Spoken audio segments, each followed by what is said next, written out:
sonhos e a salvar mais e mais vidas. Casa Hope. Acesse hope.org.br e ajude.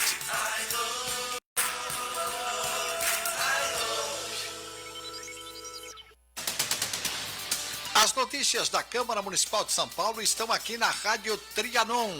De segunda a sexta-feira, dentro do Metrópole em Foco, você acompanha a movimentação no Legislativo paulistano. Projetos e votações que têm efeito sobre o seu cotidiano. Acompanhe também no portal da Câmara, sampaulo.sp.leg.br. Rede Câmara São Paulo, sua conexão com a política da cidade. Feitos Assessoria, assessorando o crescimento do seu negócio. Assessoria contábil e fiscal, assessoria em administração de pessoal, legalização de empresa, declarações de imposto de renda, pessoa física e jurídica, licenças CETESB, bombeiros e prefeitura. Entre em contato conosco. Telefone 4705-5107. WhatsApp 99538-8523. 95297-6359. Ou pelo e-mail contato@feitosassessoria.com.br. Avenida das Conchas, 678, Cidade de São Pedro, Santana do Parnaíba. Se você tem dúvidas ou quer receber orientações sem compromisso, consulte a Feitos Assessoria. Trianon, AM 740. Metrópole em Foco, para discutir a cidade que queremos, seus problemas e suas soluções.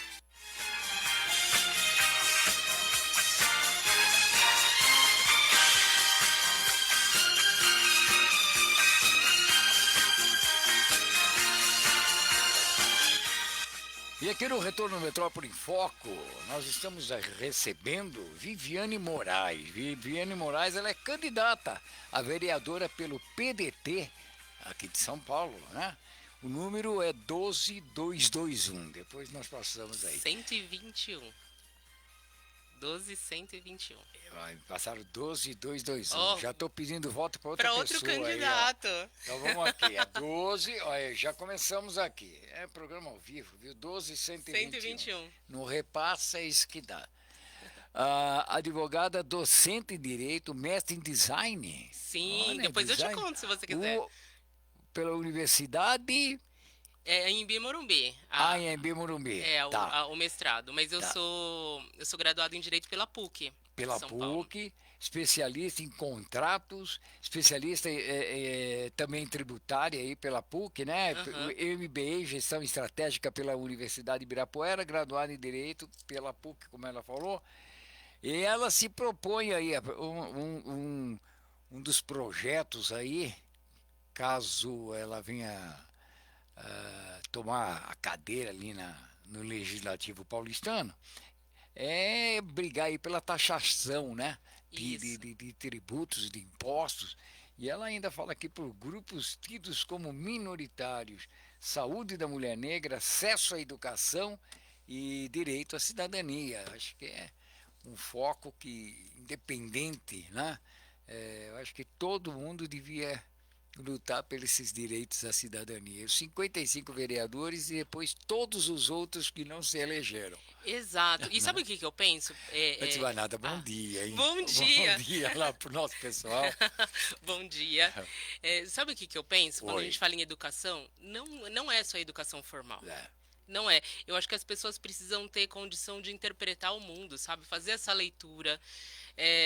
Quando a gente pega uma legislação... Talvez você não, mas a maioria das pessoas fala assim, isso daqui é grego. E eu acredito que precisa ter tem um juridiquês aí, um juridiquês precisa aí que ter, é muito... E é uma linguagem hermética, né? Então, eu acho que a gente precisa dar esse conhecimento desde a base. Antes de dar aula em universidade, Eu lecionei no ensino médio, para aqueles cursos de técnico em contabilidade, técnico em administração, tal. Isso... Datilografia não, né? Datilografia não, mas eu fiz também. Fiz, Fiz datilografia. Não, você não tem toda essa idade, não. Eu sou do século passado. Não tem essa idade para fazer datilografia. O máximo que fez aí é uma digitação aí no Word, aprendeu no Word, agora... Fiz, eu sou de 75, né? Nossa, sério mesmo? Sério, verdade? Depois você passa aí além, depois você vai falar aí sobre design, né? Uhum. E aí como se manter jovem assim. Tá bom? Você passa a receita? Eu passo a receita. Eu aqui ao longo dos meus 25 anos, olha como estado que eu me encontro hoje. E a equipe toda é jovem. É. Eu, a Solen, a Clarice, essa carinha. Então, aí deu aula no ensino médio. Sim, eu dei aula no ensino médio e eram noções gerais de direito. Sim. Né? E o que eu percebi? Quando o aluno tem acesso a esse conhecimento, ele abre a cabeça e ele tem condições de pensar, poxa, daqui para frente, eu tenho alunos que fizeram esses cursos técnicos, depois de lá foram ser, por exemplo, arquitetos. Tá. Ele já chega diferente no mercado, porque ele não vai ser uma pessoa perdida. Né? Porque normalmente, e por que eu falo dos grupos minoritários? Inclusive, quem é empresário, pequeno empresário, o profissional liberal, o MEI, essas pessoas não têm acesso ao conhecimento jurídico, e aí... Muitas vezes acham que advogado é para gente que tem dinheiro somente e não tem condição de acessar, mas se ele tivesse conhecimento de ter uma visão geral, ele já consegue chegar diferente no mercado. Né? E aí ele faz escolhas melhores. Por exemplo, como é que eu faço para emitir nota? Eu tenho que emitir nota ou não? Uhum. Como eu estruturo a minha atuação? Então, essas coisas básicas, para mim, tá? São... uma construção da cidadania. Não existe cidadania plena se a pessoa não tiver conhecimento. Senão ela é massa de manobra. Bom, como Viviane Moraes, eu não vou lhe chamar de senhora, tá? Vamos manter assim um pouco mais intimidade assim. Bom, vamos lá. Não a gente procura assim, mas vamos lá. Viviane, candidata, né, a vereadora para São Paulo. Por que, antes de nada, que eu gostaria de saber, por que você resolveu sair candidata a vereadora pela cidade de São Paulo? O que te levou a isso? Você tem uma carreira aí como advogada, como designer aí, que nós vamos conversar daqui a pouco, tá? Tenho visto aqui pelo material que eu recebi aqui, que você tem uma larga atuação, né? Na saúde da mulher negra, muito aí nessa área tributária, especialmente municipal, né? Nós falamos em educação. Agora, o que levou assim você falar, olha, estou decidida a participar dessa política mais ativa, um cargo no legislativo? Qual é a sua luta para isso? Uhum. Bom, primeiro, né, essa questão de ser vereadora é uma coisa que eu pensava desde lá atrás, quando eu era jovem, tinha lá os meus 18 anos, ainda né? Só que, quando a gente vai progredindo na carreira, você vai assumindo diversas atuações, tal, e você fala assim, bom, deixa para quem quer entrar para a política, tal. E eu sou professora. E em sala de aula, eu sempre falo para os alunos dessa questão da cidadania, que a gente tem que se posicionar, que nós temos que brigar pelo que a gente acredita, a gente não pode ser passivo. Muitas vezes, quem é advogado fica somente na assessoria. Então, a gente não é o protagonista, né? A gente não vai decidir a vida do cliente. O cliente tem lá as suas mazelas e a gente vai e faz a defesa, mas sempre de acordo com o que o cliente fala. E em sala de aula, eu sempre falo, gente, se vocês quiserem uma alteração na legislação, não vai adiantar brigar dentro da advocacia, porque a gente é operador do direito. Que direito? Direito posto. A gente até pode pedir uma interpretação ou outra, mas para mudar mesmo, só estando lá, né? E enfim, eu sou uma pessoa indignada. Eu acho que tem umas coisas aí que estão muito erradas, principalmente. Umas. Eu Acho fui que eu. só tem algumas coisas, mas poucas coisas que estão certas. O resto continua contaminado e errado. E é muito complicado. Aí, por exemplo, e aí na parte tributária. Tá. Se a gente tem várias decisões já reconhecendo, olha, não é constitucional tal tributo. Olha, você, principalmente aqui no município, né? Você vai ter que pagar o ITBI quando você faz a transferência do imóvel de acordo com o valor do negócio. Ótimo. Tem várias decisões. Só que tem legislação do município aqui e outros municípios também, tá? Que cria um valor venal de referência. E isso é lei. A tributação, ela é criada por lei. Então, o que que acontece? A pessoa que não sabe disso, ela fala assim, eu consegui um desconto para pagar o imposto, para pagar o imóvel, só que o imóvel, sei lá, o imóvel era 1.200.000, eu consegui por 800. Só que o valor de referência é 1.200.000. Que é aquele que vem no IPTU, aquele valor venal do É IPTU. outro ainda. É diferente. Chama valor venal de referência. Ah, Depois, até se você quiser, eu te mando o link para você pesquisar. Ele altera diariamente. E aí, diariamente. lá no site da que prefeitura. coisa, É muito doido. E aí você fala assim, poxa, mas o meu negócio, eu paguei 800, eu não paguei 1.200.000. Mas aí a prefeitura fala, ó, você tem que pagar o valor venal de referência. Certo. Quem tem advogado, ou pode entrar com uma ação antes para pagar o valor certinho, ou pode pagar e pedir restituição. Eu acho isso um absurdo. Para mim, tem que ser igual para todo mundo. Exato. Né? E aí, por quê? E esse daqui é municipal. Esse é municipal. Municipal. Que é onde a gente vai chegar no momento aí da nossa discussão, porque nós estamos falando no cargo de vereadora. Isso, exatamente. Esse é municipal. Por isso, Tá. para a gente entender que, sim, existe possibilidade de a gente mudar as coisas, né? Exato. E eu dou aula, sou professora, e eu fico cutucando os alunos, falo, ó, vocês têm que se posicionar, né? E aí uma aluna, os alunos são incríveis, mas eles trucam a gente, né? Ela, professora, a senhora fica falando de se posicionar? A senhora nunca se candidatou? Eu falei, não, nunca tive a oportunidade. Foi isso, né? Ela meio que fala assim, se posiciona. Se posicione. Falei assim, olha, nunca tive oportunidade, porque a gente entende que para participar do partido, você tem que ter conhecer as pessoas certas. Então, eu falei, olha, nunca tive oportunidade, sempre fui para advocacia e tal. E aí ela me falou assim, professora, se a senhora quiser, eu te apresento alguém do partido. Ah, é? Ela também é candidata, né? E aí ela me apresentou a pessoa, tal, me convidaram para participar, tal. E assim, foi uma decisão difícil, porque é muito intenso esse trabalho.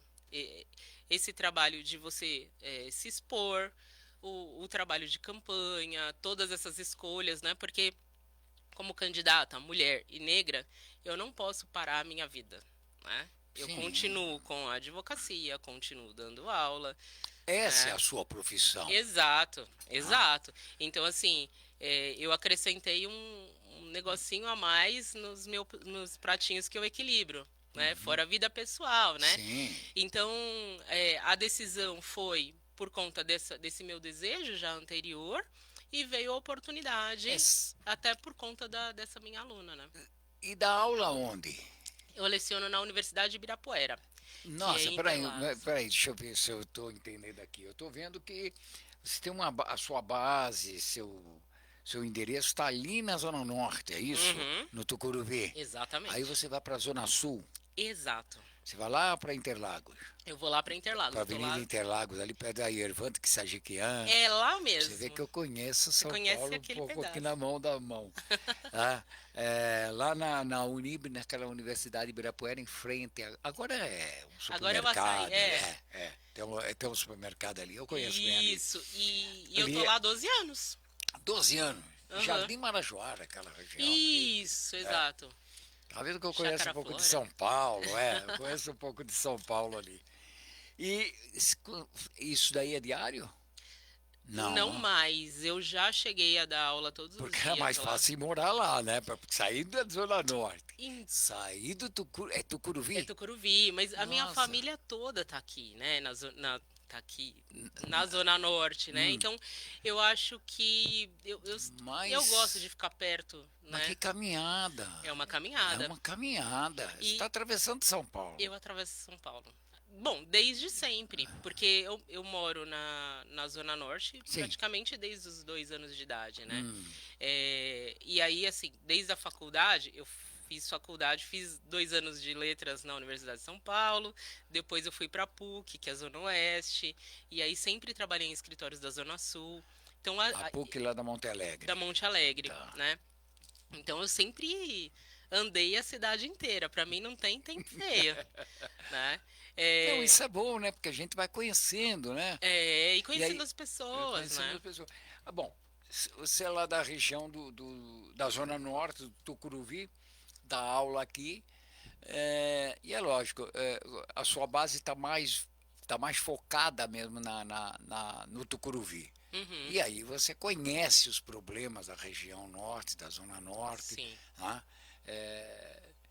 E por outro lado, você, na Zona Sul, é onde você põe ali os problemas, leva os problemas para aquele pessoal que está cursando, né?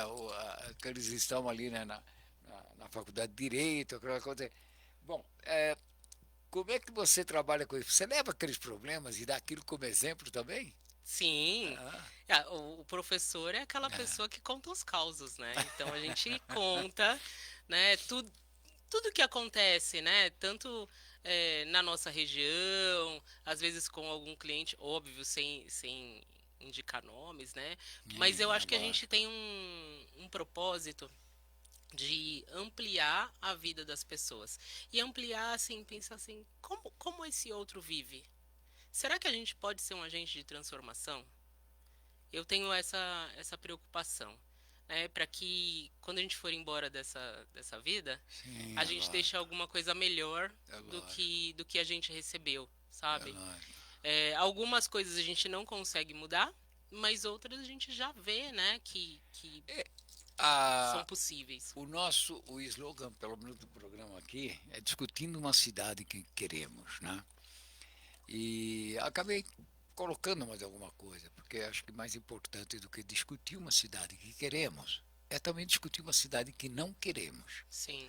A que queremos vai demorar esses 30 anos, que talvez seja 30, 40 anos, porque não é um processo lento e gradativo. Mas a que nós não queremos, podemos discutir agora e começar a tirar fora. Não queremos uma cidade com transporte ruim, não queremos uma cidade com pessoas em situação de rua, não queremos uma cidade doente por conta de drogas. Então Violenta. tem uma série de coisas que nós podemos começar a dar o start agora. A que nós queremos vai demorar por culpa, né, daqueles que trabalharam ou legislaram em causa própria, né? E por legislar em causa própria, hoje nós estamos pagando uma fatura que não é nossa, e nós não podemos deixar essa fatura para futuras gerações, né? Algumas pessoas não pensaram que estavam lá para pensar no coletivo, né, na coisa pública. E quando você deixa a coisa pública abandonada, as coisas vão piorando, né? Então, por exemplo, questão da violência, né? Que a gente tem também na Zona Norte, embora pelos índices, né? Enfim, a gente não sabe se esses índices estão certos ou não, né? A Zona Norte seria o lugar aí mais seguro, mas mesmo assim tá havendo uma escalada de violência lá na nossa área. O que eu penso é só a questão da violência e o nosso propósito é só colocar mais segurança na rua? Não. Para mim, é uma consequência que vem da desigualdade. Não é? Porque, assim, se nós tivermos uma sociedade mais igualitária, que as pessoas têm acesso a trabalho, né? A trabalho ou emprego, a gente também vê que o emprego ele tá aí com uma possibilidade reduzida, né? As pessoas não querem mais contratar o CLT. E a pessoa fica realmente desamparada. Você estava brincando aí que eu sou nova, né? Mas eu estava conversando outro dia com um motorista de Uber. E ele falou, olha, estou fazendo Uber Eu não aqui. estava brincando, eu estava falando sério. Ele falou assim, ó, eu tô fazendo Uber porque eu era motorista, ele contando, né? Eu era motorista de ônibus, mas me demitiram porque eu atingi um certo patamar, acho que ele tinha 52 anos e tal. Sim. E aí ele foi fazer uma entrevista para uma empresa porque precisavam de motorista, acho que motorista executivo, alguma coisa assim. E aí a pessoa que o atendeu falou assim, olha, gostei muito de você, você é bom e tal, mas eu vou contratar o outro porque só o seu plano de saúde fica caro para mim. E assim, Entendi. para mim, eu falei para ele, olha, isso daí cabe uma ação judicial, né? Mas é como as coisas ficam. E aí ele tava me falando, olha, eu tô recebendo cada dia menos, né? Trabalha na cidade, não consigo pagar o seguro do carro. Falo, cara, é uma precarização e se atinge essas pessoas que têm acesso, talvez, de uma movimentação econômica, imagina para outras pessoas que realmente estão aí numa situação mais precária, né? Essas minorias, Sim, realmente. sim. Agora, vamos lá. Eu estou vendo aqui que tem propostas, né, para a saúde da mulher negra. Uhum. Mas isso acaba refletindo na saúde da mulher em geral. Sim, né? com certeza. É lógico. Eu entendi, porque li a proposta, eu entendi o porquê da saúde da mulher negra. Mas a partir do momento que é uma lei, essa lei Vale para todas. vale para todos. Perder o imóvel para o imposto. Isso é assim, eu acho que é a maior preocupação para quem lutou para ter alguma coisa na vida. Exato. Educação, direito social.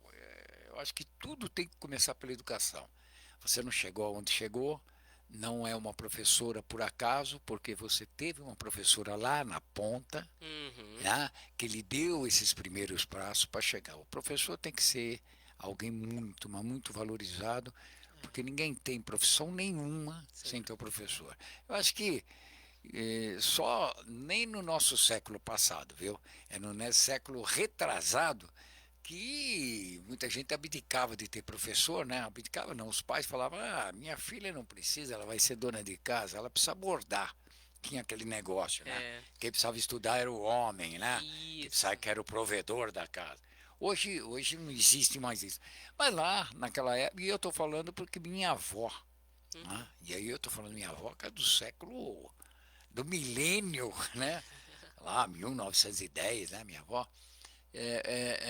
Os pais achavam que as mulheres não precisavam estudar. Tanto é que minha avó não sabia ler e escrever, entendeu? Ela e as irmãs, né? Porque o pai delas tinha as fazendas, não, minhas filhas não precisavam disso. Os homens sim, mas as coisas mudaram. Então o professor é aquele que te dá os primeiros passos, aquele que vai te dar um norte, né? E se o professor for bem intencionado, ele vai começar a te dar cidadania, os seus direitos. Exato. Né? Desde pequenininho, tem que aprender que você tem direito. A tua mesadinha comprou a bala, aquela bala pagou o imposto. Saiu do seu bolso. Então você bem pequenininha já pagava imposto na sua vida. Não é isso? É isso. E tem que ter noção, né? Noção de como funcionam as coisas. Será que é automático? Será que as coisas são dadas? Não.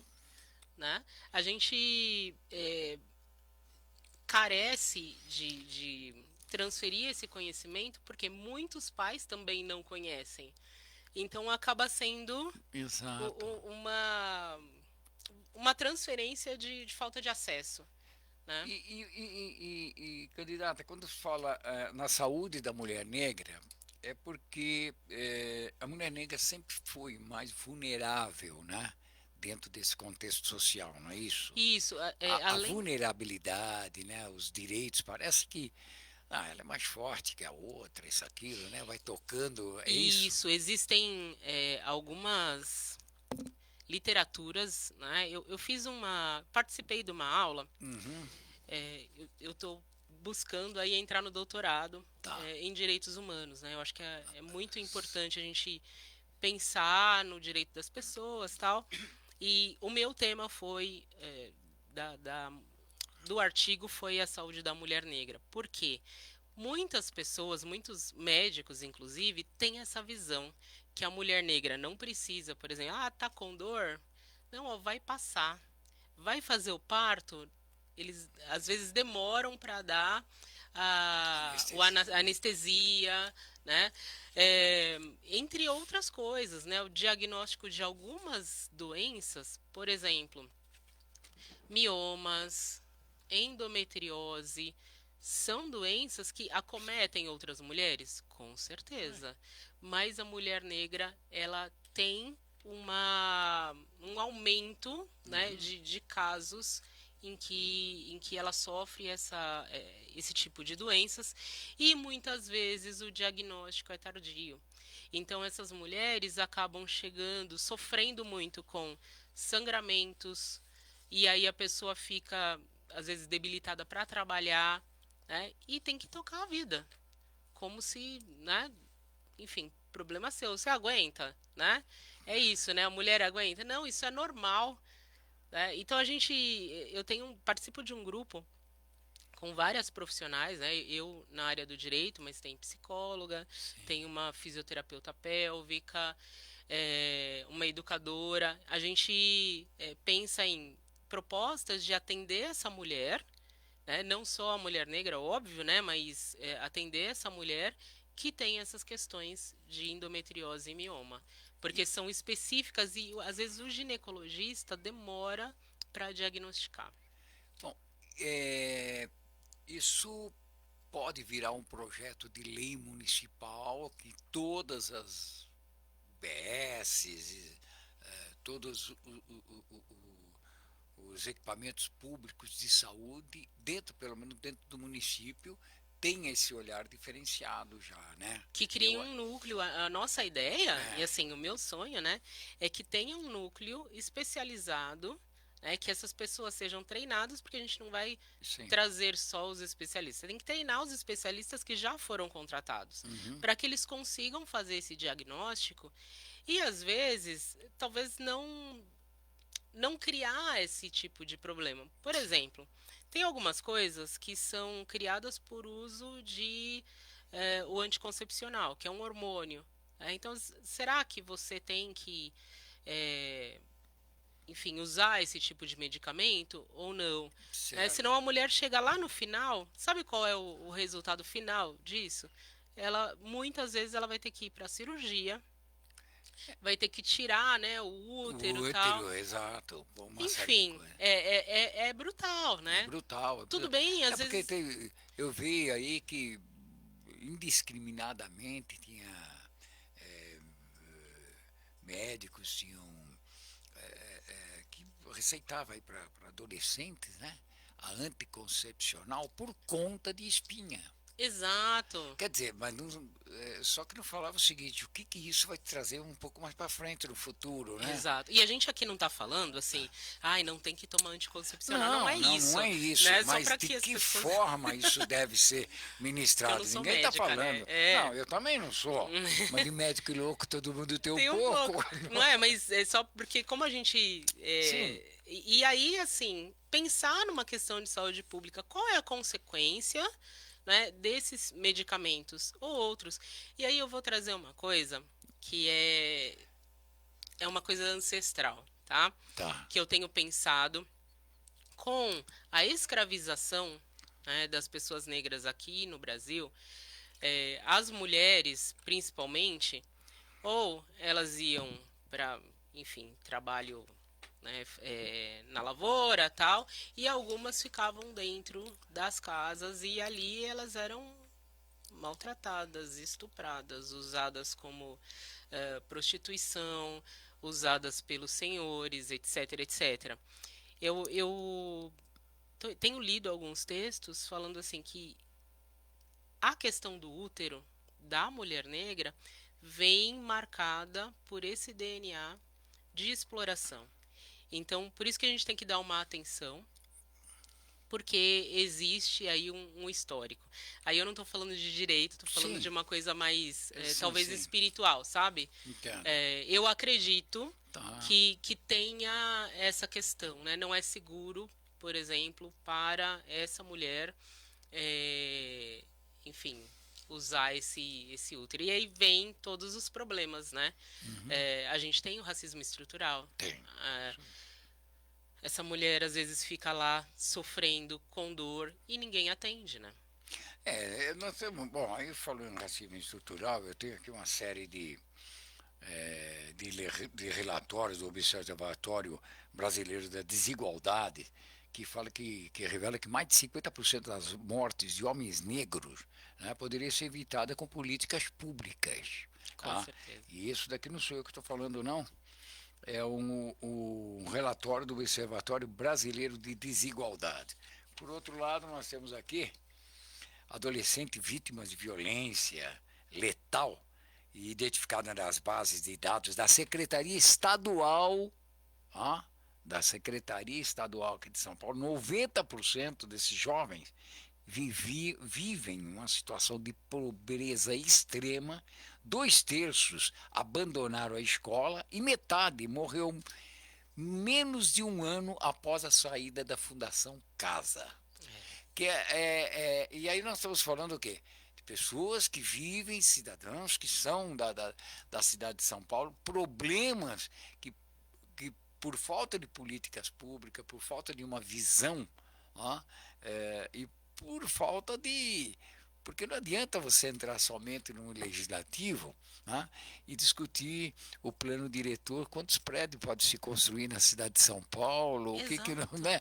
Eu acho que é toda uma questão. Nós estamos... E aí entra a questão climática, entra uma série de coisas. A política ela tem que ser feita para o cidadão, não é para as construtoras, elas não têm que ser feitas apenas para a indústria automobilística, com aquela saninha de querer vender seus automóveis. Nós precisamos criar ruas e asfaltos. Não é bem assim que as coisas têm que funcionar, né? Porque não é essa cidade que nós temos que deixar, o mundinho que nós temos que deixar para a nova geração.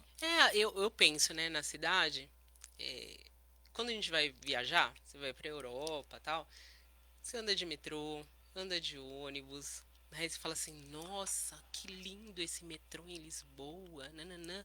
E aqui a pessoa quer ter um carro. É incrível, né? Não é? E aí eu tava ouvindo outro dia uma propaganda lá de um carro elétrico. Porque aí tem isenção pro carro elétrico. Cara, o carro elétrico custa o mais barato R$99 mil.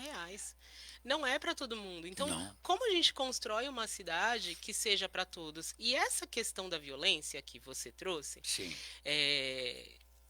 Às vezes a pessoa sai da Fundação Casa. Não é um sistema prisional, é um sistema para você socioeducativo, né? Educar a pessoa e resgatar. Agora, a pessoa sai desse sistema com a pecha, com essa pecha, sem acesso a nada. Então, às vezes a pessoa não consegue educação, não consegue um trabalho, e aí ela talvez pode escolher continuar, né, no crime. No crime. Não, pode escolher? Né? Pode. Porque se ela não é aceita por ninguém. Mas isso aí também é uma coisa que a gente vem discutindo aqui muito, né? Quanto mais periférico, né? Quanto você circula mais na periferia, você vê mais essas questões, né? E é lógico, o jovem acaba sendo cooptado aí pelo crime, né? Por uma questão de que já não tem emprego, as políticas não são fomentadas, né, para você levar emprego para as franjas da cidade, para levar condição. Então, o sofrimento, a falta de saneamento básico, a falta de uma série de coisas, faz com que o camarada acaba sendo...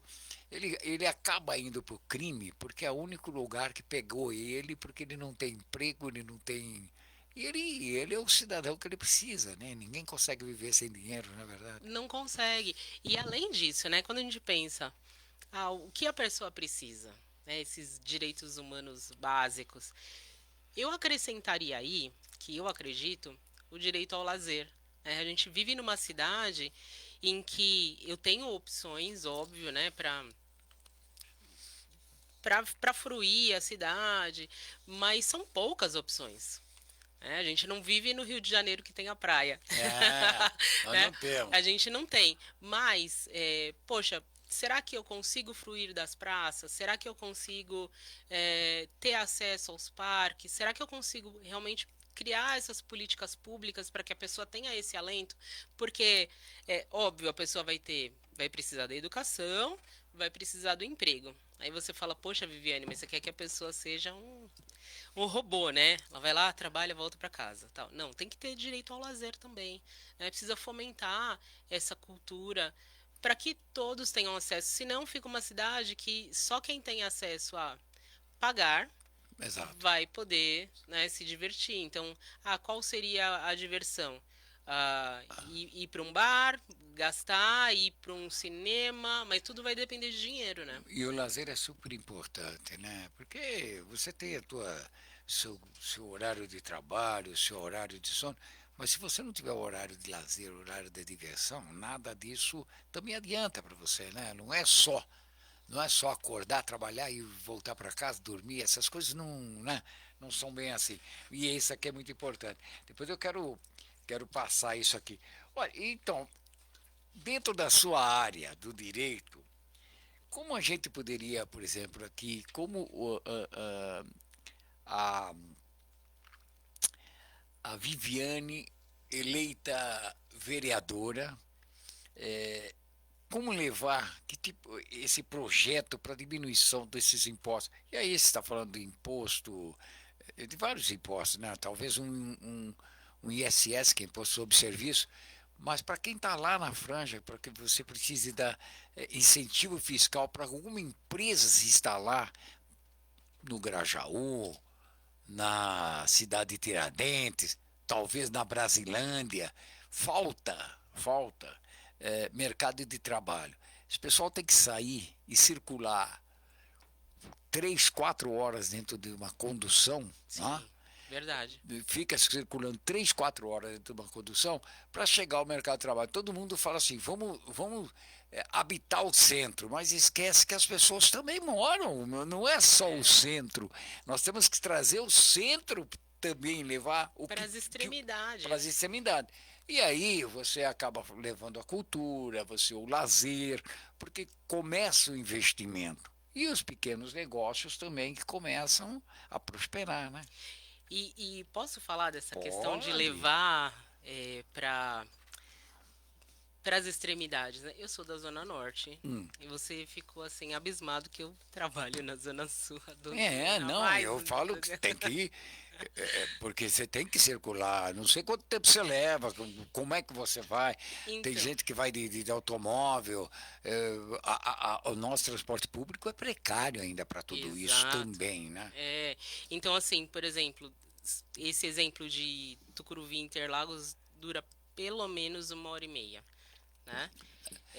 Isso dependendo do horário. Dependendo do horário. Então, assim, se você sair mais... Senão, são 2 horas. Então, assim, seriam realmente essas 4 horas... Isso em condições normais de trânsito. Condições normais. Não deixa o ônibus bater, um carro quebrar, porque aí piorou a situação. Aí piora a situação. E por que isso? Poxa, será que a gente não poderia fomentar negócios na Zona Norte de São Paulo como em outras áreas, né? Tem um texto que eu publiquei na revista da ASP sobre o racismo ambiental, né? Tem algumas áreas da cidade que são vistas como desertos sociais. Por que desertos sociais? Porque aí não tem os equipamentos públicos. E aí, por que não tem os equipamentos públicos? Porque o poder público não olha para aquelas áreas, né? Não olha para criar condições dessas empresas, talvez, se instalarem. E aí a pessoa tem que fazer como eu faço. Então, eu acho, né, que a minha atuação é pautada não em uma visão assim, eu mandei criar um estudo sobre essa questão. Não, eu vivo na carne. Sim. Né? E é isso, né? A gente tem que pensar nessas políticas públicas, usar esse valor, né, que vem da arrecadação tributária para efetivar essas possibilidades. Agora, você tinha me perguntado aí, não esqueci, Não? do ISS. Isso. Porque é um imposto municipal, né? IPTU, ISS. Isso. O ISS, ele vai... A gente está passando pela reforma tributária, ele vai ser encampado, né? Que aí a gente vai ter o IBS-CBS. E isso está sendo regulamentado. Oremos ou choremos, né? Está sendo regulamentado agora pelas leis complementares federais, né? E aí a gente vai ter um período de transição. Diz você que isso aí é o imposto do pecado. Aí o imposto do pecado é o imposto seletivo, que é um imposto federal, né? E olha só, pensa numa tributação. Eu até escrevi um outro artigo também sobre a questão da tributação e direito ambiental. O imposto seletivo, que a gente chama de IS, ele vai entrar, por exemplo, produtos com bebidas açucaradas. Tem em outros lugares também, no México, né? Bebidas açucaradas. Essas bebidas vão ter aí um adicional porque elas são contrárias à nossa saúde. Né? Por isso é o imposto do pecado, né? Ou então, tributos... o que é contrário à nossa saúde não deveria estar no mercado. Mas tudo bem, vai. Então, mas aí... Quisuco, você não lembra do quisuco? Você não era da época do quisuco? Eu lembro do quisuco e eu lembro daqueles... Aquilo devia ter... Olha, se não morreu com aquilo, pelo menos é o seguinte, vai conservar a gente por muito tempo. Quem passou pelo quisuco, quem passou com... andando em Fusca sem cinto de segurança. Verdade. Olha, sobreviveu a isso. E não só o quisuco, você ia para as feiras livres e tinha aquela barraquinha com aqueles revólveres de... Tinha. Meu Deus! Nossa, o que é aquilo ali, hein? O que tinha lá dentro? Não sei, a minha mãe nunca deixava a gente tomar.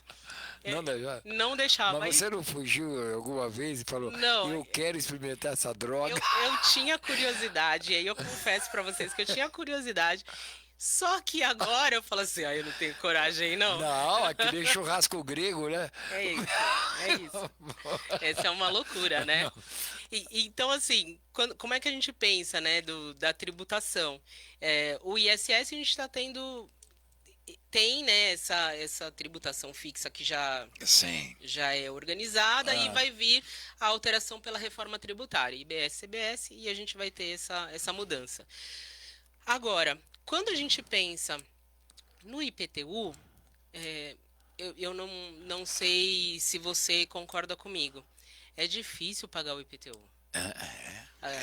É difícil. Tem gente que entra em dívidas que acaba perdendo mesmo o imóvel, principalmente a classe média, que tá vendo aí uma diminuição da sua renda. Vamos pensar, uma pessoa que é assalariada, né? A gente tem uma inflação e tudo que essa pessoa paga, né?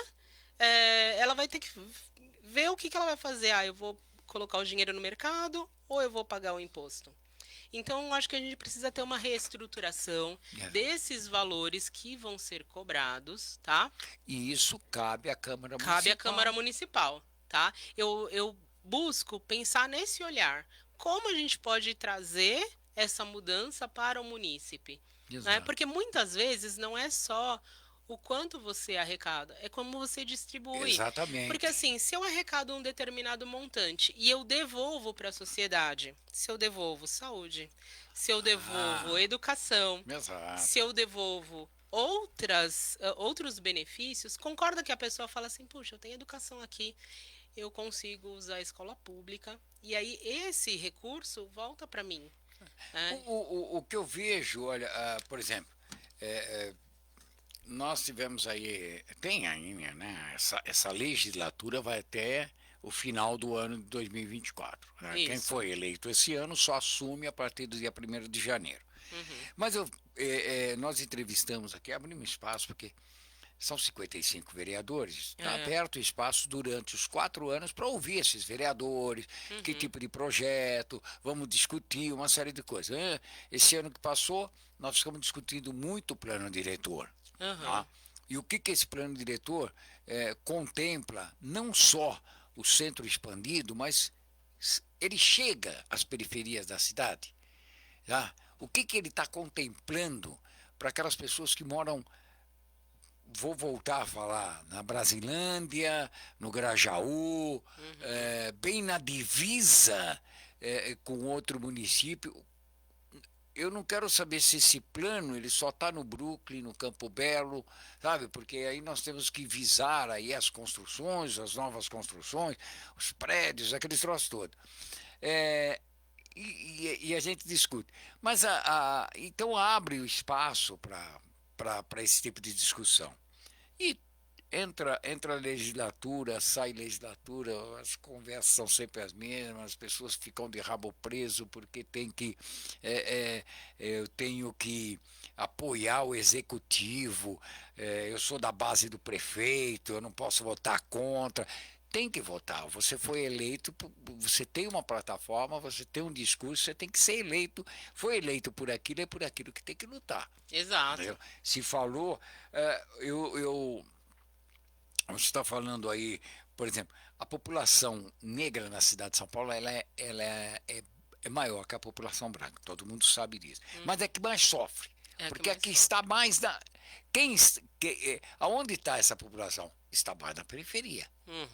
E eles sofrem mais. Mas fala, poxa, mas se é a maioria, por que sofre tanto? Sofre tanto porque, mesmo tendo seu representante dentro da Câmara, muitas vezes foi só o momento dele entrar ali. A partir do momento que ele entrou, ele perdeu aquele compromisso com tudo aquilo que ele pregou. E a gente tem aqui a obrigação de cobrar. Tá? Nós temos aqui a obrigação de cobrar. Não sei se você conhece o PROCON racial. O PROCON racial tem um colega que é o Ed Matos. Ele foi aí por que o PROCON racial? Trouxe o Ed Matos aqui e eles levaram o PROCON racial e ele funciona dentro. Vamos dizer, seria um braço do próprio PROCON, né? Mas por que o PROCON racial? Então eles levaram lá para Zumbi do Palmares. Então está lá na Zumbi. Sim. O Ed Matos, colega, conhece o Ed Conheço. Matos? Amigo meu, irmão de uma radialista, de uma jornalista minha amiga, adora a Ângela Matos, é da Rádio Capital, falo mesmo aqui, não tem problema nenhum. Ela é minha, assim, é minha irmã. Minha irmã. E o que a Ângela pede eu não nego. E o Ed é um cara muito batalhador naquilo. Trouxe o Ed aqui, Ed, o que é esse PROCON racial? E ele explicou. Não é só. O PROCON ele trabalha sobre a defesa do consumidor. Isso. Tá? Mas ninguém fala que você ser barrado numa loja não é só tomar o teu dinheiro. Não. Tem uma série de outras coisas. Então, esse PROCON racial veio, acho que cumpriu uma lacuna Verdade. que tinha lá. Muito legal, muito.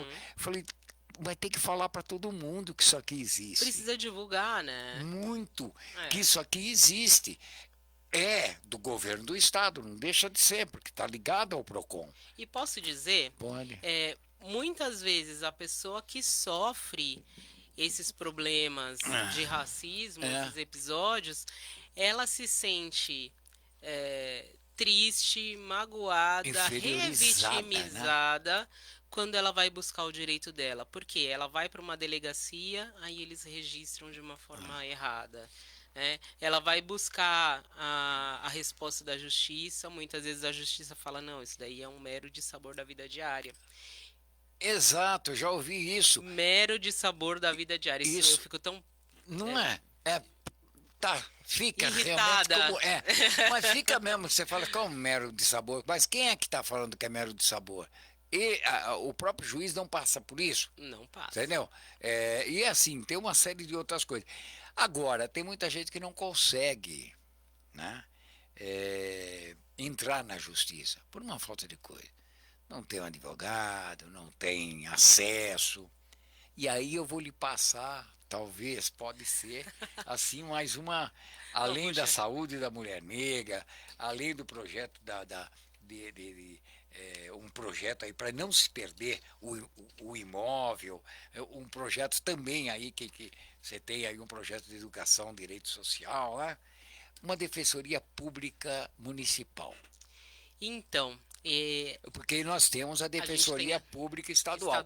Mas sei lá, mas assim, do município que possa orientar e que tenha pelo menos algum representante, sei lá, aí através da própria de uma parceria com a própria UAB, com o próprio PROCON. Isso aí tem que estar dentro de uma subprefeitura.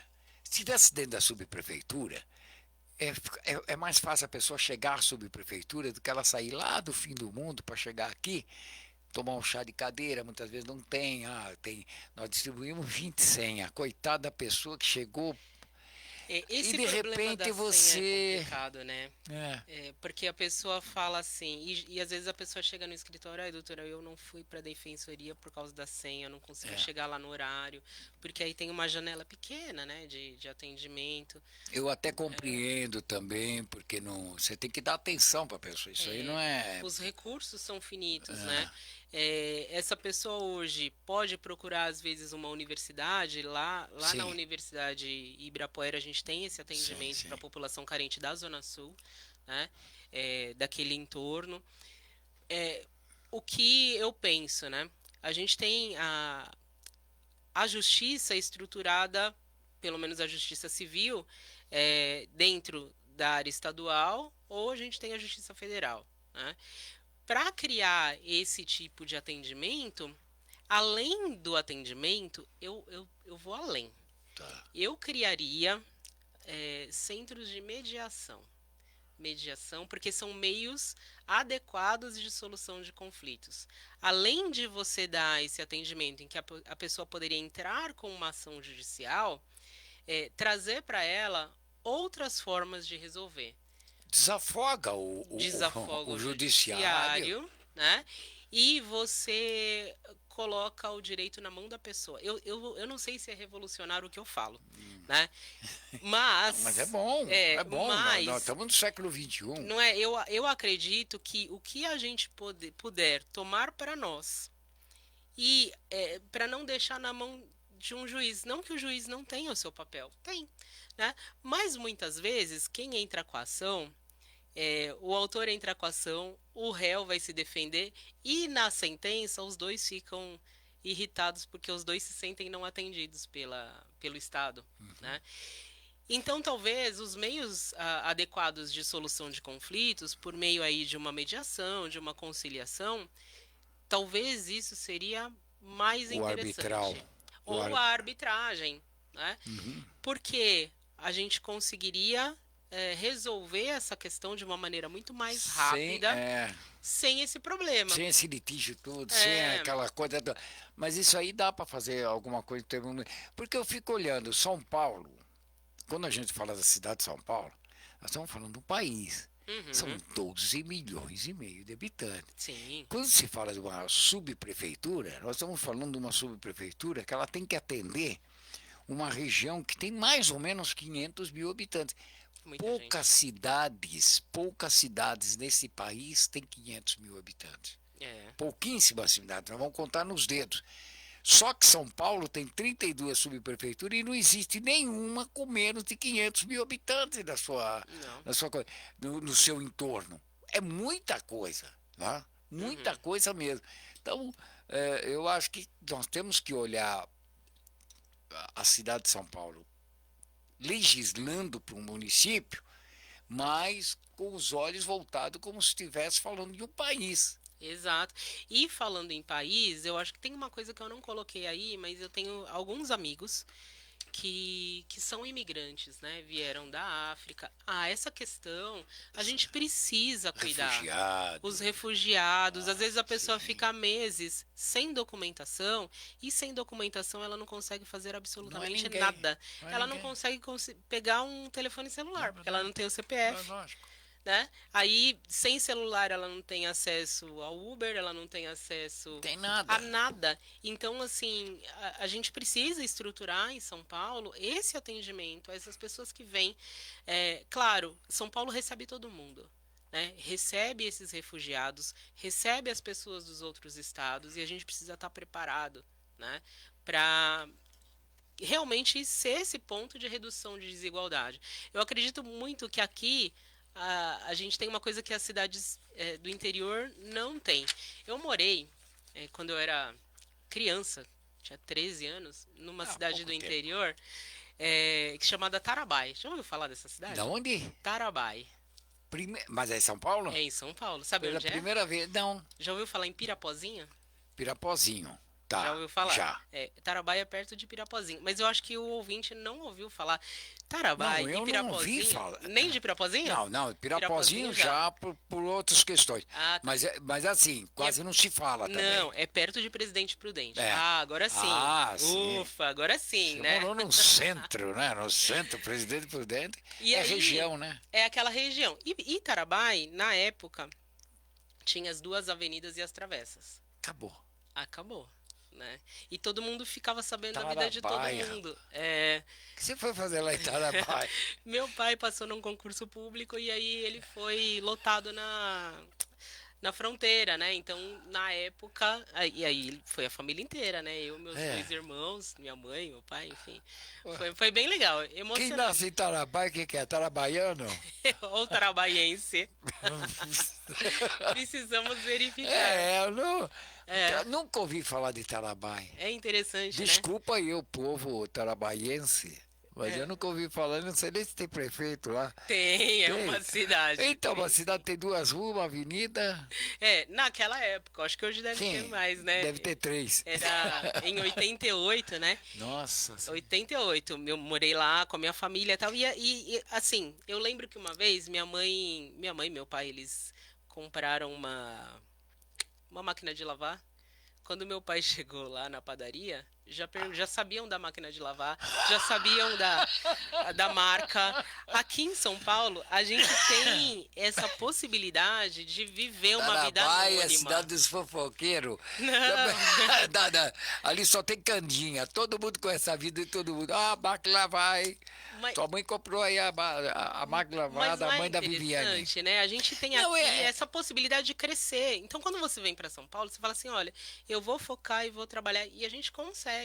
Então, precisa ser criado um ambiente de negócio, um ambiente de trabalho que acolha realmente todas as pessoas. Sim. Se você é imigrante, se você é migrante, e as pessoas que já vivem aqui, né? Porque esse é o nosso foco. Quem vem para cá, quem gosta de São Paulo, já está habituado a essa correria e espera que tenha essa estrutura, né?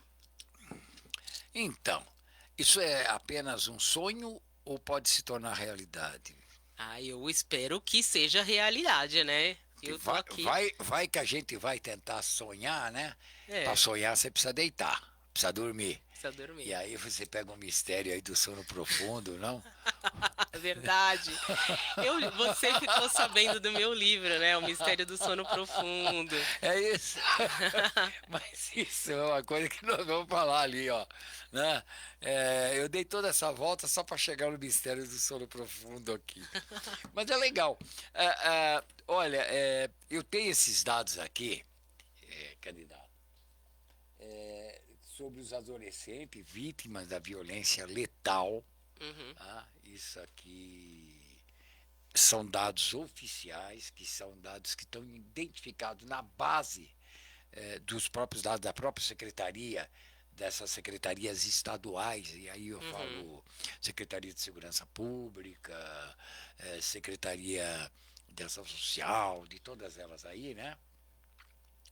Esses dados foram cruzados, é um cruzamento inédito, pelo Comitê Paulista pela Prevenção de Homicídios na Adolescência, que identificou fatores intersetoriais que contribuem para mortes violentas de crianças e adolescentes. Isso tudo, esse levantamento foi feito do ano de 2015 a 2020, todo o estado de São Paulo. É recente. E aí traz uma série de coisas. Traz a vulnerabilidade de quem mora nas periferias, os adolescentes negros são os que sofrem mais, são aqueles que têm muitas vezes que largar o emprego, largar a escola para partir para o emprego, para poder ajudar a família. Com isso tem o tal da evasão escolar, ele não consegue se qualificar.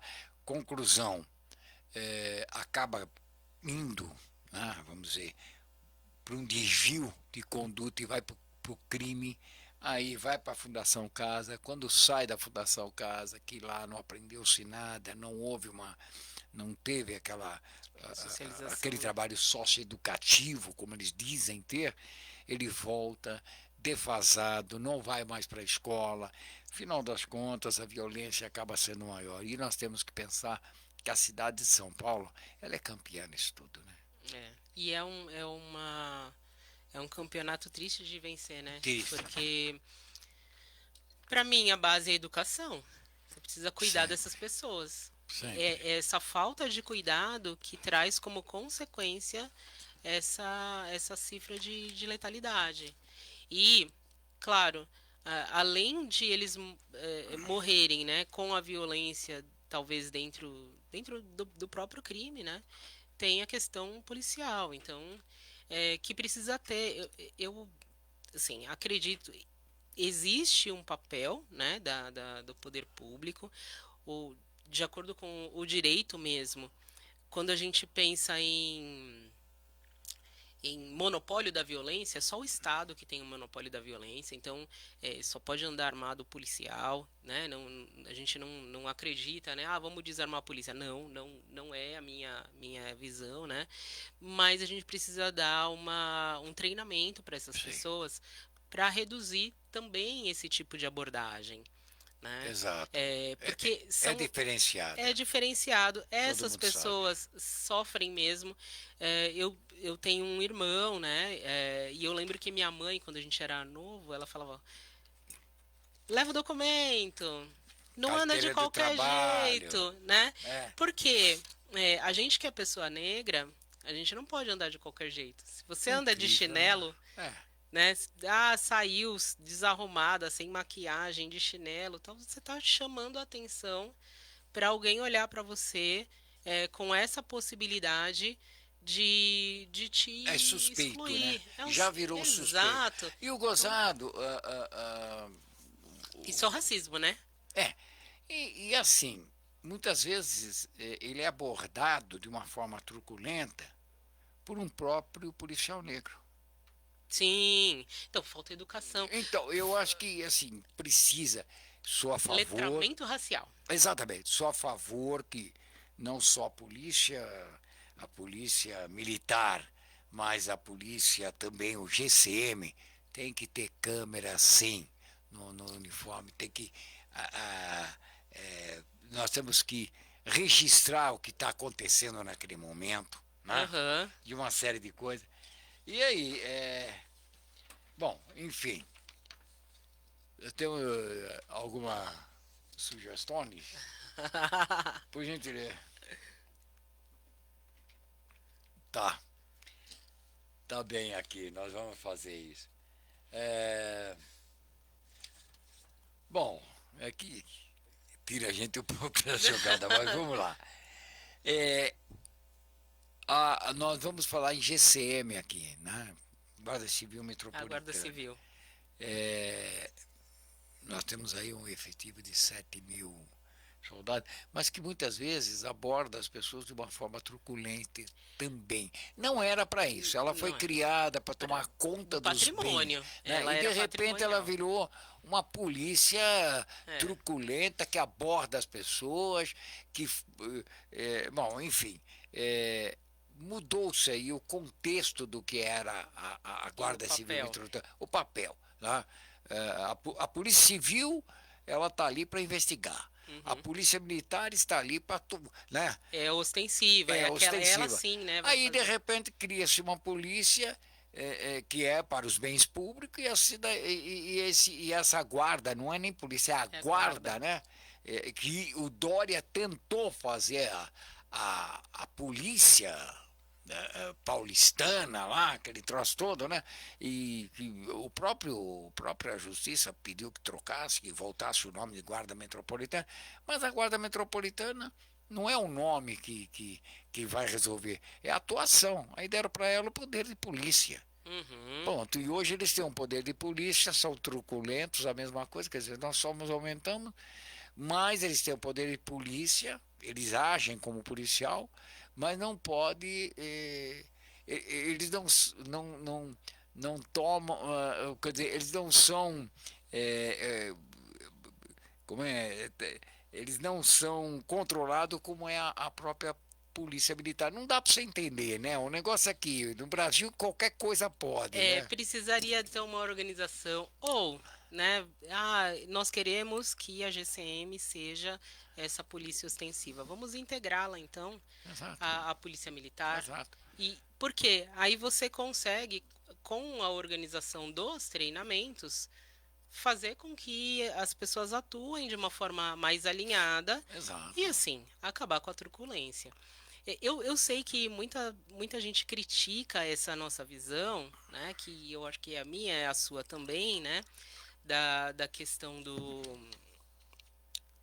da truculência da polícia, mas precisa haver esse atendimento para evitar que, ao invés de você resolver um problema, criar um outro, né? Esse que é o problema.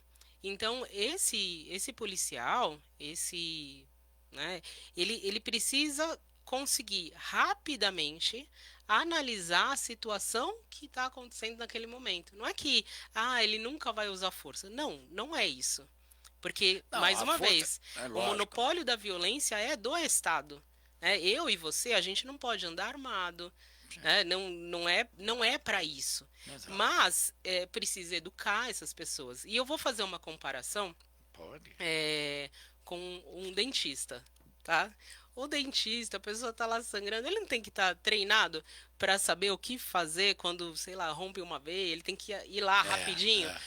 O policial, da mesma forma, ele tem que ser treinado para agir naquela situação. Agora, se tá tudo bem, ele não pode chegar com essa visão assim, aqui eu sou autoridade e você vai se submeter a mim. Esse que é o problema.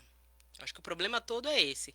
A pessoa que se investe da autoridade, acha que ela pessoalmente é a autoridade e não o Estado, né? E aí é o problema. Aí a gente vai. Tá certo, nós estamos falando aí de um policial militar, mas estamos colocando isso na GCM. Eles agem como se fosse tudo aquilo que sempre criticou na vida. É só botar uma farda que ele muda, né? Tudo aquilo que eu critiquei na minha vida, eu botei uma farda. Bom, de hoje em diante eu sou autoridade, eu sou doutor autoridade. Eu vou mandar você calar a boca, aqui quem fala sou eu. Não é assim. E eu critico mesmo, e já cheguei numa idade que eu posso criticar à vontade, viu? Porque não estou muito preocupado com o que as pessoas pensam. Mas eu penso dessa forma. Eu acho que tudo, a forma de você tratar a própria educação, todo mundo fala gentileza, já era gentileza. Então exato. As pessoas não vão. Agora é lógico, você tem a bandidagem, que essa tem que ser tratada realmente com truculência, porque a gente tem que eliminar a bandidagem, que é aqueles mesmo que não vão ter respeito pelo policial, que vão andar armados sim. E seguir o devido processo legal, né? Lógico. Então, assim, aí o que o policial pode fazer? Dependendo da situação, ele vai poder atirar? Vai poder, né? Quando ele prender essa pessoa, ele vai levar para que ela seja processada dentro do que diz a lei? Vai fazer isso, né? Nós não achamos que não, agora não pode tocar em ninguém. Porque, às vezes, quando a gente critica, tem algumas pessoas que falam assim, não, então o que vocês dizem é que Pregam, a polícia tem que ficar de braço cruzado, ele tá Não. vendo a coisa acontecer na frente. Não é isso. Não é Isso é prevaricação, Exato. né? Então existe uma diferença, né? Então, esse é o momento de você atuar, esse é o momento de você, né, não fazer nada, porque realmente as pessoas não estão fazendo nada aqui. Mas se o bandido vem, a polícia precisa atuar. Exato. Eles têm o monopólio da violência. Tá certo. Bom, eu acho que tudo isso aí dá para se discutir dentro de uma Câmara Municipal, porque O poder da GCM. é lógico que nós temos até o poder de uma polícia militar que está dentro do seu município, agir de uma forma que não é porque o município pertence ao Estado, pertence, mas aqui dentro eu também tenho um prefeito, aqui dentro nós temos aqui um legislativo e nós temos que botar ordem, porque o cidadão, ninguém mora no Estado, ninguém mora no A país. gente mora no município. Mora no município. Nós moramos numa rua que É. está num bairro e a gente cria ali a sociedade de amigos do bairro para tentar reorganizar aquilo. É Então, isso. eu acho que é em cima disso que nós temos que pensar, né? E assim, não é porque o pseudo-autoridade, né? E aí eu falo em todos, eu falo em todo mundo que se investe uma certa autoridade, que é o policial militar, que é o policial civil, que é a GCM, que é o vereador, que é o prefeito, que é o governador, que é o juiz de direito, que é o meirinho, que é não sei o que. Aham. Todo mundo é cidadão. Exato. Todo mundo é cidadão, porque se deixou. A hora que você chegou no seu lar, você é um cidadão. A hora que você botou o pé na rua, é um cidadão. É como hoje, nós estamos falando, nós estamos no setembro, mês de setembro, setembro amarelo.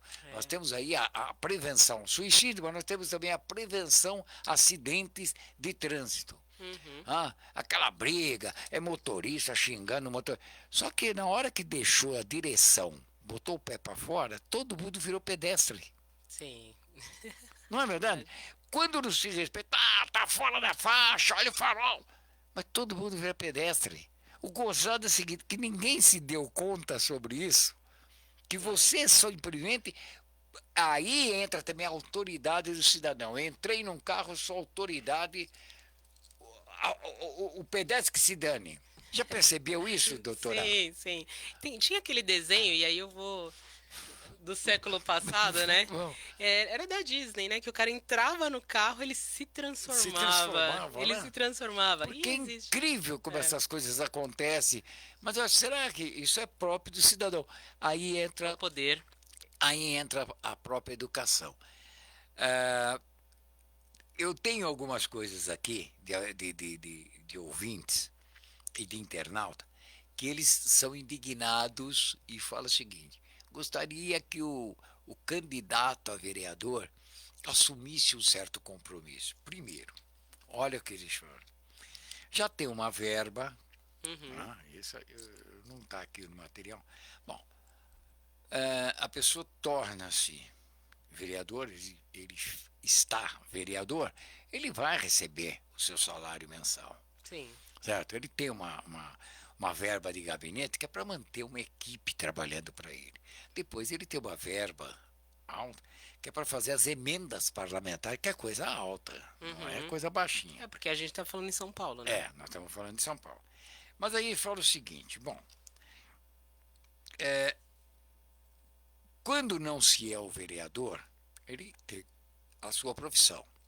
Então, a Viviane é advogada, o seu José é dentista, o outro, o seu Manuel é dono da padaria. Todo mundo tem a sua profissão e tem o seu ganha-pão.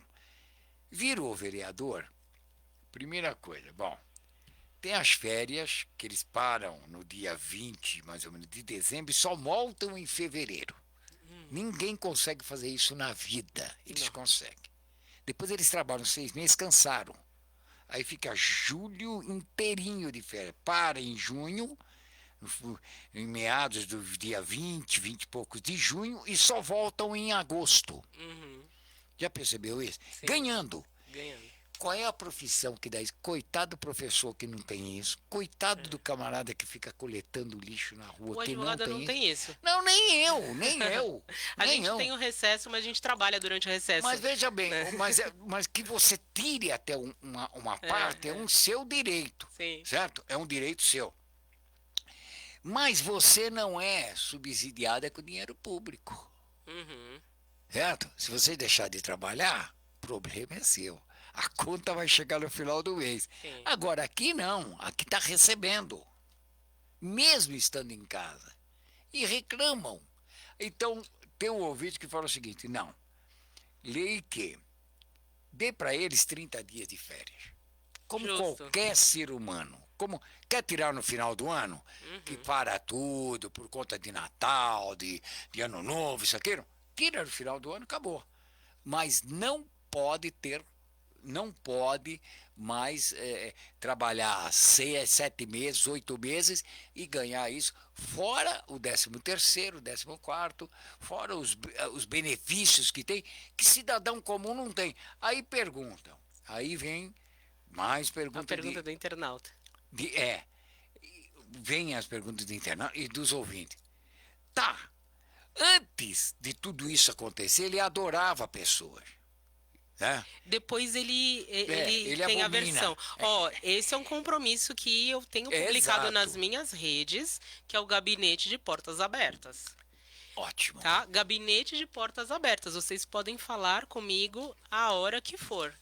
Inclusive, isso... Tem isso que, nas suas redes sociais, quais são? É o Instagram, O Instagram, que é o @VivianeMoraes01. Viviane Isso, Viviane Moraes. Moraes 01. 01. Isso. Tá. É sem o tracinho, é tudo junto. Viviane Moraes 01. Eu que boto o tracinho. Aí vocês vão encontrar o Instagram e tá lá, Gabinete de Portas Abertas. Por quê? E eu tenho falado muito com as pessoas durante essa campanha, né? Eu já falo com as pessoas antes, né? Eu sou às vezes eu lembro desde a época da faculdade me falando, vamos embora, e eu ficava conversando. Não para. Eu falo.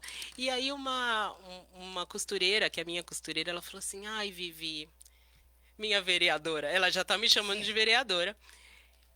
Eu tô feliz com a sua candidatura, porque agora eu sei que eu posso te encontrar. Exato. E é isso. Às vezes a pessoa não consegue nem contatar o outro. Então, esse é um compromisso que eu trago. Por quê? Quando a gente tem problemas numa cidade tão grande, não dá para parar. Não. Vai ter que ter alguém lá atendendo. Tem que ter. Mesmo, né, eu tirei 30 dias. Olha, Sim. eu não tiro 30 dias de férias já há alguns anos porque eu não consigo parar. É difícil, né? Às vezes vou uma semana ou outra, né? Acabo dando uma descansada mais durante os congressos e tal. Mas aí também é trabalho, né? A gente vai... Não deixa de ser trabalho. É trabalho. Mas eu acredito que é igual hospital, né? Como é que você vai falar assim, vamos fechar 30 dias do hospital? Não pode. Não tem. Então, não tem. como poder público, a gente precisa continuar esse atendimento. Até porque, candidata, a gente fala, a Câmara ela tem que funcionar, na verdade, os 365 dias do ano. Exato. Não tem que. A Câmara em si, ela não tira férias, como a Prefeitura não pode tirar férias. Não pode. Entendeu? Como os hospitais não podem tirar férias. As pessoas, sim. Então, vamos lá. Nós temos aqui no departamento 3 operadores. Uhum. Se um vai sair de férias, 2 vai ter que cobrir. Isso é normal. Em Sim. qualquer empresa do mundo, e nós temos que tratar São Paulo como uma grande empresa que precisa ser muito bem administrada. Os nossos vereadores estão lá para legislar, eles têm que ser grandes gerentes, fiscalizadores realmente do que está acontecendo e colocar o seguinte, não tem essa necessidade de todo mundo parar ao mesmo tempo. Exato. Não sei aonde está indo na contramão do mundo.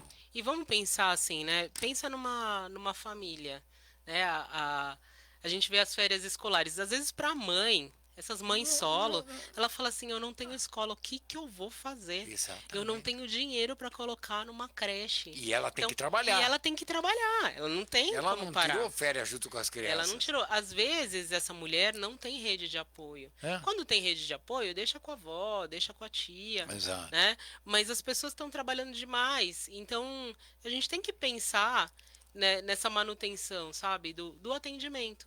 Porque aí a gente consegue colocar a coisa pra frente. É onde você bate aí nos direitos humanos. Direitos humanos não é só aquilo que está no imaginário das pessoas que Não. quer direito. Direitos humanos é tudo. É É você tudo. pensar em tudo, pensar naquela criança que vai ficar fora da escola porque está de férias, mas por outro lado, por que a escola não funciona? Por que não se tira? Porque todo mundo quer tirar férias do mesmo tempo.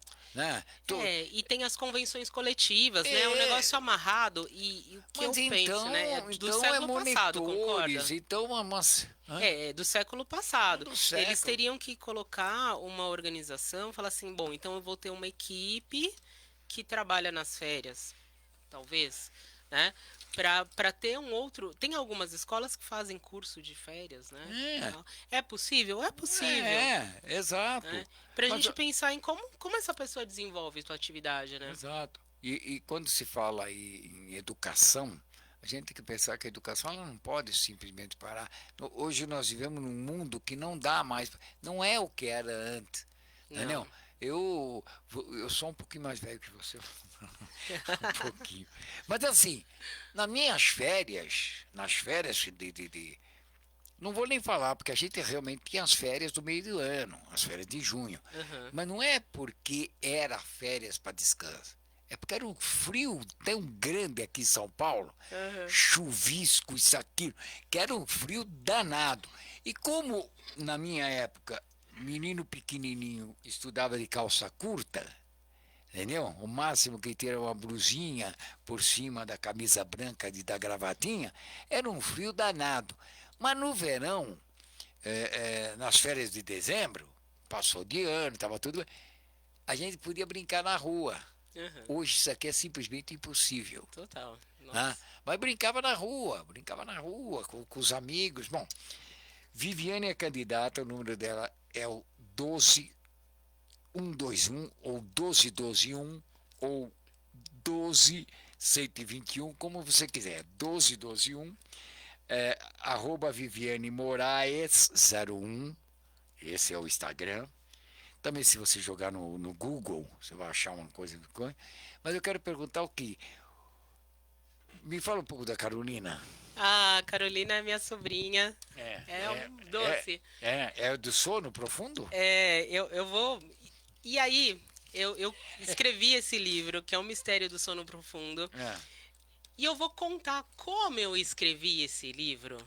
Foi durante o meu trajeto Tucuruvi-Interlagos. Você acredita? Você vê como é demorado ela escrever um livro. Eu escrevi um livro, porque eu gosto muito da cidade. E aí, uma preocupação minha é que essa questão do lazer, né? Quando a minha sobrinha, hoje ela já tem 14 anos, mas ela era pequena e tal, e eu via ela muito com os tablets na mão, né? E isso é uma coisa generalizada. Essas telas, né? A gente tem que cuidar das crianças para que eles tenham um tempo de lazer mais produtivo, com os colegas, com os amigos. Nós tivemos essa possibilidade de brincar na rua, de ter esse contato mais próximo. Hoje eles têm relacionamento mais dentro da escola, né? E aí fica cada um trancadinho no seu mundo com o tablet. E aí eu fui tendo essa ideia de que enquanto... O que aconteceu? A Carolina acorda numa manhã de janeiro, vai tentar acordar os pais. E os pais não acordam. Ela cutuca, tal. O pai não tá nem roncando, né? E aí ela desce e fala, o que eu vou fazer? Vou pegar o tablet, vou ver televisão, nada funciona. Todos os equipamentos eletrônicos estão desligados. E aí, sem energia, os adultos dormindo, ela tem aí a magia é solta na cidade, né? E aí ela começa a se comunicar à distância com a amiguinha, e aí eles começam a falar, aqui também tá assim e tal. Olha, a gente vai ter que mudar o mundo, né? A gente vai ter que descobrir o mistério do sono profundo. E aí ela começa a andar, ela sai da casa da Vila Albertina, que é a casa onde eu morava, né? Morei, acho que mais de 20 anos na Vila Albertina, antes de ir no Tucuruvi. Vila Albertina também é um bairro da Zona Norte de São Paulo, né? Então, realmente eu tô radicada, sabe, na Zona Norte. E aí ela sobe um pouquinho pro sítio dos avós, que é no pé da Serra da Cantareira. Sim, tem sítio dentro da cidade, na área urbana, né? E aí eles vêm de patinete e bicicleta andando pela cidade. Passam pela Dumont Vilares, passam pela Tiradentes, entram na Pinacoteca, que eu chamo de Casa do Saber, tal. E então é um percurso que eu tento mostrar A cidade de São Paulo, legal, com as obras de arte que a gente tem. Por exemplo, tem uma obra que eu acho muito legal da Tomi Otaki, que são aquelas ondas, sabe? Sim. Então, eu faço essa referência, depois aí eles entram num portal, vão cair em brotas. Cara, é muito legal. É uma viagem mesmo.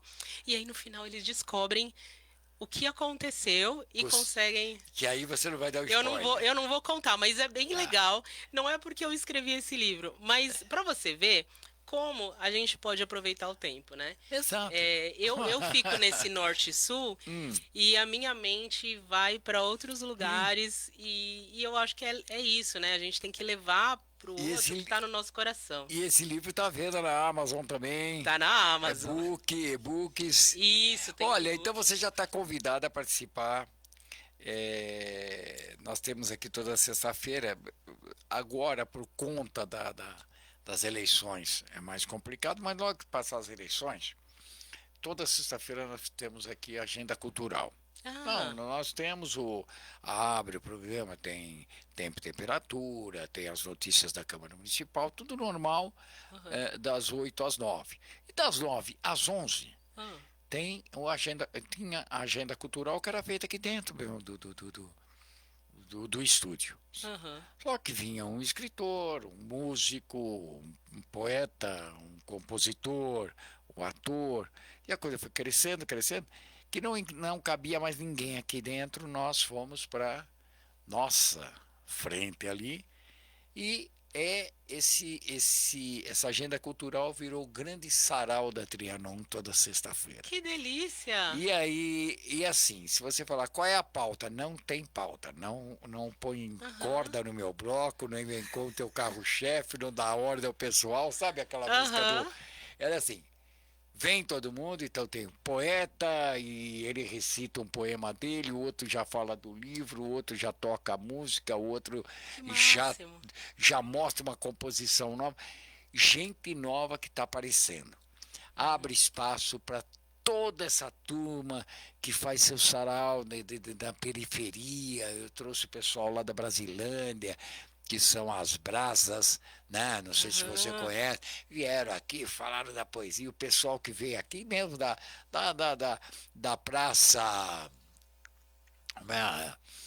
aqui da Consolação, como é? A Roosevelt. Da Roosevelt, veio o pessoal da Roosevelt, veio pra cá, vem outro lá do Samba da Vera de Santo Amaro. Eu quero conhecer esse samba. Vem o pessoal pra cá. E é assim, uma festa, porque você tem que deixar uma sexta-feira leve, solta, porque os problemas vão acontecer normal, vão ter notícias boas e notícias ruins durante sábado e domingo, isso é normal.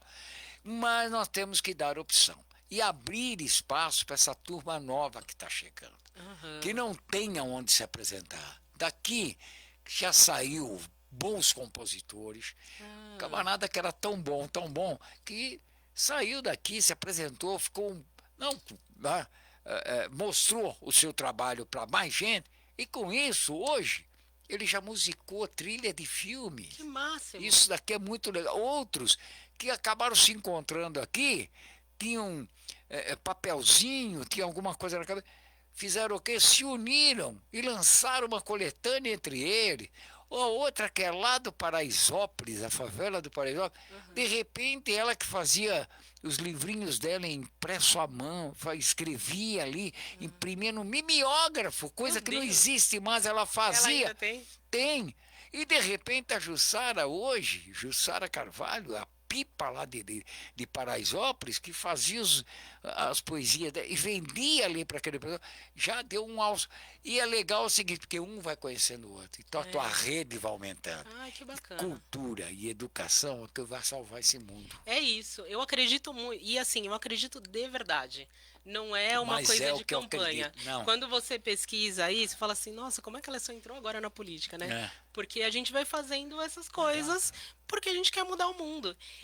E aí eu vou contar um pouco da questão do design, né? Eu lembro que eu falei para uma professora, falei assim, ó, eu tô aqui no design porque eu acho que a gente tem que mudar o mundo. A gente tem que fazer as coisas, construir. Ela, não, você não vai mudar o mundo. Falei, cara, eu acredito ainda, né? É. E aí, o que aconteceu, né? Eu sou uma pessoa muito criativa, né? Eu escrevo, desenho, fui fazer curso de desenho, história da arte e tal. E aí eu cheguei no mundo das joias, da joalheria artesanal. Fiz curso de joalheria artesanal. Depois fui fazer design de joias, são 2 cursos que eu fiz na FAAP, né? E aí eu não consigo fazer nada pela metade. Comecei a estudar. Falei, cara, eu quero aprofundar. E tinha um mestrado de design na AMB. Falei, vou entrar, né? Mandei toda aquela documentação e tal. E a minha orientadora falou assim, nossa, Viviane, é interessante essa questão da joalheria que você quer pesquisar, mas vamos pensar numa coisa que resgate também e que honre o seu passado, né? Porque na época eu já tinha mais de 10 anos de profissão e tal. Falei, legal. Aí a gente pensou no tema que é o autor no design de joias, uma aproximação com o direito. Então, lá eu falo do que não... Hoje a gente tem o termo fashion law, né? Mas seria o fashion law. Como a gente trata da autoria no design de joias? Será só o registro de desenho industrial? Será só a questão como artista, como direito de autor? Então eu falo que tem essa dupla proteção. Esse foi o meu trabalho, né? Só para você não ficar pensando assim, como é que ela foi parar no design, então, né? Aqui tem uma pessoa que você precisa conhecer. Quem? Talvez já ouviu falar do nome dele, Juca Novaes. Sim. Juca Novaes é assim, especialista em direitos autorais, tá? Mas especialista mesmo, um advogado especialista. Mas, assim, é músico da melhor qualidade. Que legal. Músico, composições com Lenine, composições com Caetano. Aí eu falei, mas você não queria partir para essa área? Sobrinho da Guiomar Novaes, uma das maiores pianistas que nós tivemos aqui no Brasil, foi criadores de vários festivais, teve aqui conosco agora lançou há pouco tempo aí o Canto por Ti, Corinthians, que o safado é corintiano. Eu também. Ele é corintiano, eu sou palmeirense, mas abriu espaço para ele lançar o Canto por Ti, Corinthians. Que legal. Tudo bacana. E o Juca é um cara sensacional e ele é um dos fundadores, ele com todos os irmãos, dos trovadores urbanos. Que legal! Né? Então, e ele vem aqui de vez em quando. Olha só! Aí ele vem aí mostrar o seu... Durante a semana, os dias normais, aí ele é um ser humano normal. Então ele é um advogado que cuida de direitos autorais, tem vários livros escritos, viaja o mundo todo. E no final de semana ele fala assim, agora eu vou extrapolar, eu venho aqui, mas tem músicas assim.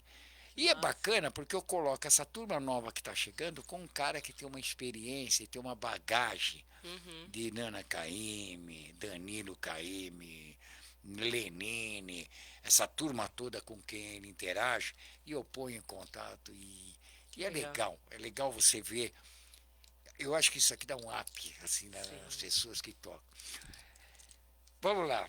Viviane Moraes, candidata a vereadora aqui na cidade de São Paulo, número 12121, pelo PDT. Tem aí as suas redes sociais, Viviane Moraes 01. E também você coloca o nome dela no Google, aparece uma porção de coisas, você acaba explorando a vida dela do jeito que eu explorei, né? E, Viviane, você volta? Eu volto, com certeza. E vem nesse sarau aqui, hein? Sim. E aí você traz o livro aqui, eu vou falar do seu livro também. Com certeza, Entendeu? conta comigo. Uma escritora, uma advogada, uma designer de joias que está chegando à Câmara Municipal de São Paulo.